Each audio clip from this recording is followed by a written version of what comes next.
Hello students, IIT JAM linear algebra series is out.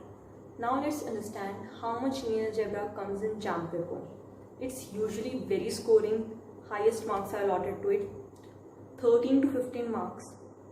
It comes in the JAM paper and it's very easy subject. Today we will study about matrices, submatrix, types of matrices. Let's understand what is a matrix. Matrix is a rectangular array containing elements.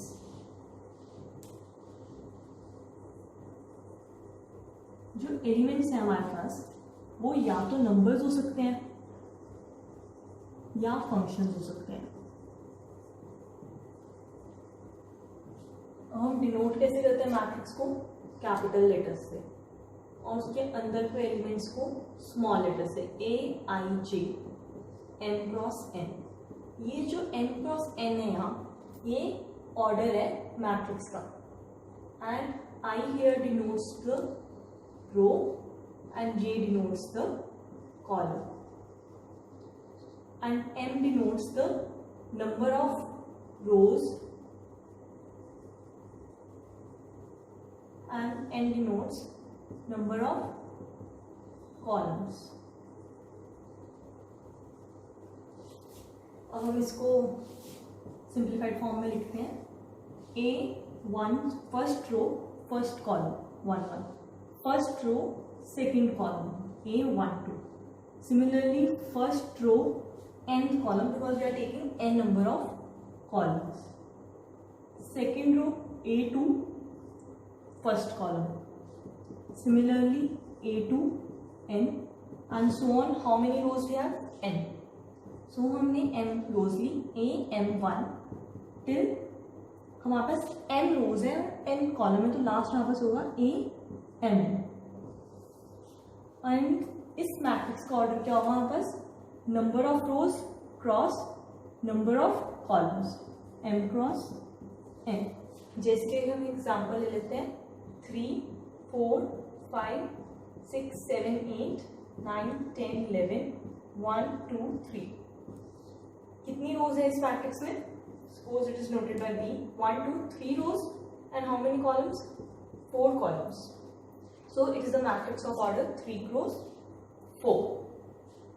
इसी में हम इसकी जगह functions भी हो सकते हैं कोई भी. हम उन फंक्शंस को F1 F2 ऐसे करके डिनोट कर सकते हैं, नो प्रॉब्लम.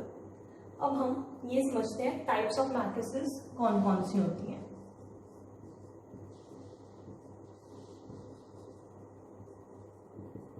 अब सबसे पहले हमारे पास आती है रो मैट्रिक्स,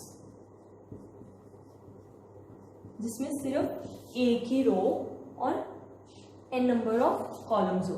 उसका क्या ऑर्डर होगा? 1 क्रॉस n, और वो दिखेगी किस फॉर्म में? इस फॉर्म में, यहाँ पे एलिमेंट्स पड़े हुए हैं. दूसरा आता है हमारे पास column matrix.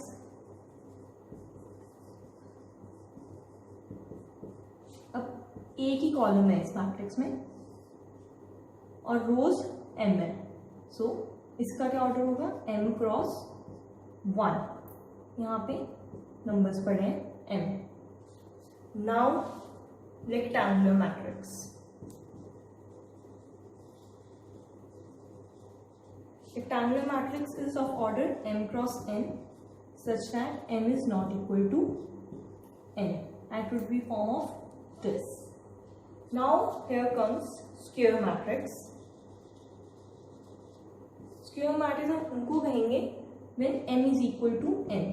Basically number of rows is equal to number of columns. It would look like, हम एक एग्जाम्पल ले लेते हैं 3 4 5. 3 क्रॉस 3 का एग्जाम्पल ले रहे हैं.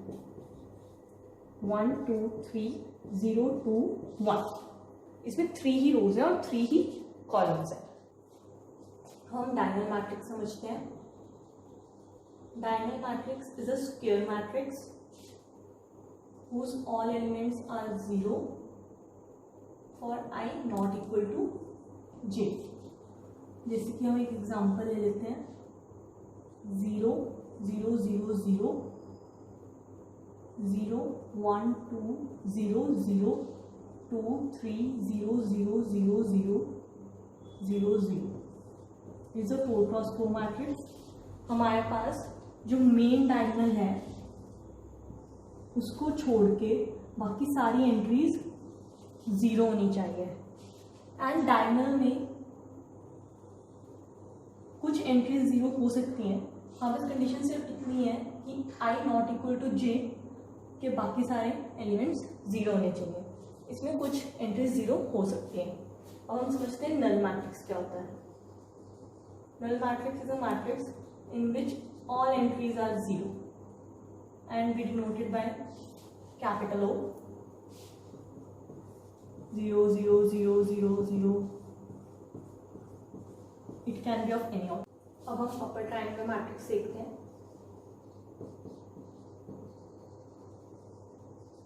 Upper triangle matrix is a square matrix whose all the elements below the main diagonal are 0. Basically diagonal और above diagonal के elements सारे 0 नहीं होने चाहिए, at least one should be non-zero and below its all should be 0.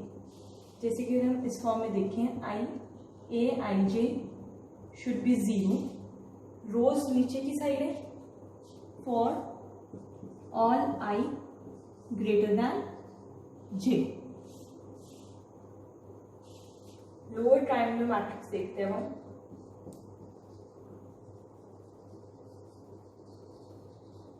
Similar है वो भी, a square matrix whose all the elements above the diagonal are 0 and इसमें से कोई भी at least one should be non zero.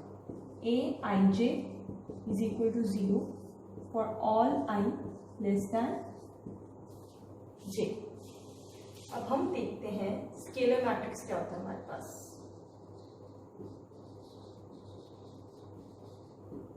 Scalar matrix जिसमें it is a diagonal matrix in which all the diagonal elements are same. उसको हम कैसे देख सकते हैं, जैसे सी सी सी सी 0 0 0 0 0 0 0 0।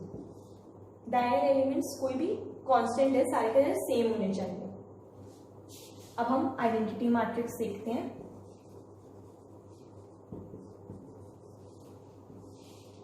अगर identity matrix always a square matrix, और अगर हमें n ऑर्डर का देखना हो, n cross n, all the diagonal elements are equal to 1, a scalar matrix in which the diagonal elements are 1। अब एक और टाइप की है ट्राई डायगोनल मैट्रिक्स। ट्राई से हमें क्या पता लग रहा है, ट्राई वर्ड से हमें ये पता लग रहा है कि एटलीस्ट इसके जो 3 डायगोनल्स हैं उसमें सारे एलिमेंट्स 0 नहीं है। जैसे कि हम एक एग्जांपल देखते हैं, जैसे कि यहाँ पे ये एलिमेंट्स और ये एलिमेंट्स शुड बी 0, और जो मेन डायगोनल से एक अपर डायगोनल और एक लोअर डायगोनल के एलिमेंट्स सारे 0 नहीं होने चाहिए इनमें। एग्जाम्पल के तौर पे जैसे यहाँ पे हमने 1 2 3 4 5 6 7 8 9 10 0 0 0 0 0। अब बेसिकली हम लीनियर अलजेब्रा कोर्स में मैट्रिसेस क्यों पढ़ रहे हैं, क्योंकि हम कोई भी n इक्वेशंस को इन n अननोन्स मैट्रिसेस की फॉर्म में लिख सकते हैं। जैसे कि अब मैं एग्जांपल ले लेती हूँ, 3 equations 3x plus 2y is equal to 4 in 2 unknown variables,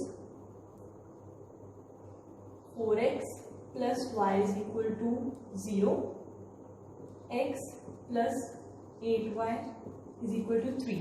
अब इसको अगर हमें मैट्रिक्स की फॉर्म में लिखना हो तो हम कैसे लिखेंगे, 3 4 1 2 1 8 into xy is equal to 4 0 3। ये मैं अभी मैट्रिक्स मल्टीप्लिकेशन बाद में करवाऊंगी।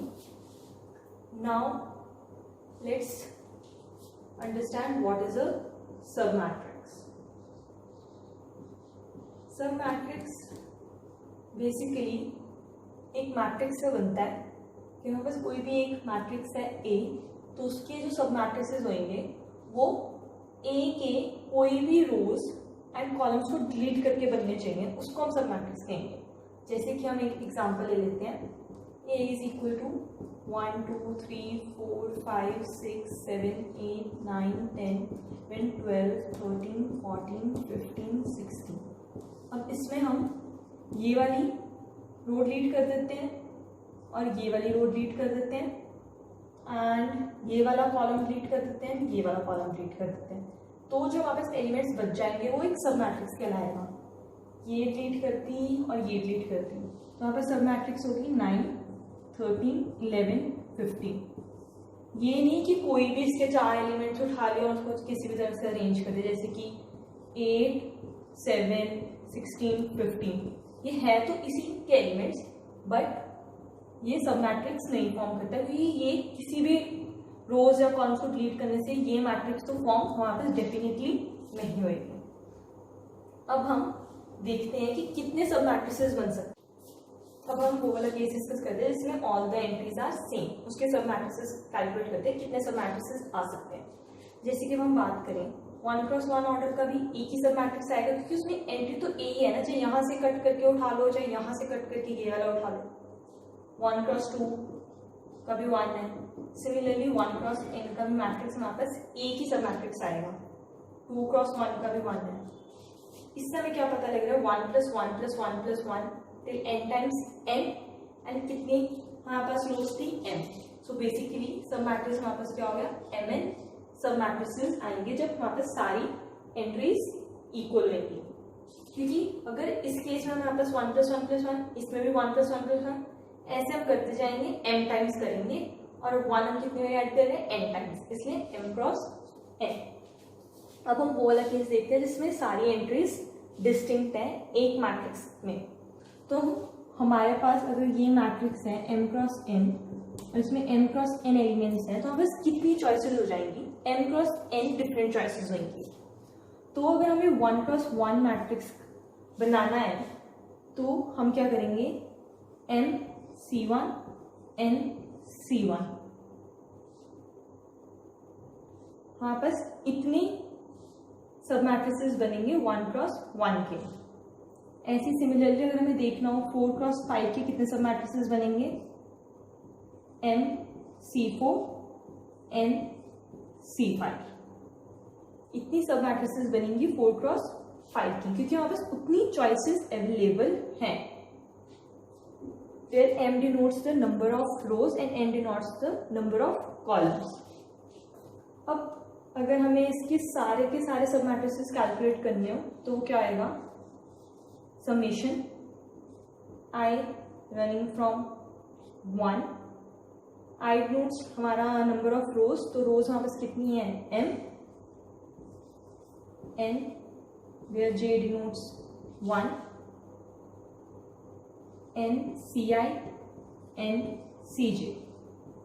जब हम इस इक्वेशन को खोलेंगे तो वो हमें इस फॉर्म में मिलेगी, basically nc1 + so on ncn into mc1 so on mcn. और ये हमारे पास वेल नोन एक आइडेंटिटी है कि इसकी इक्वल होती है 2n - 1 इंटू 2n - 1. तो हमारे पास इतनी डिफरेंट सब मैट्रिसेस बनेंगी अगर हमारे पास एक मैट्रिक्स में सारी एंट्रीज डिस्टिंक्ट है जो कि m × n फॉर्म का है.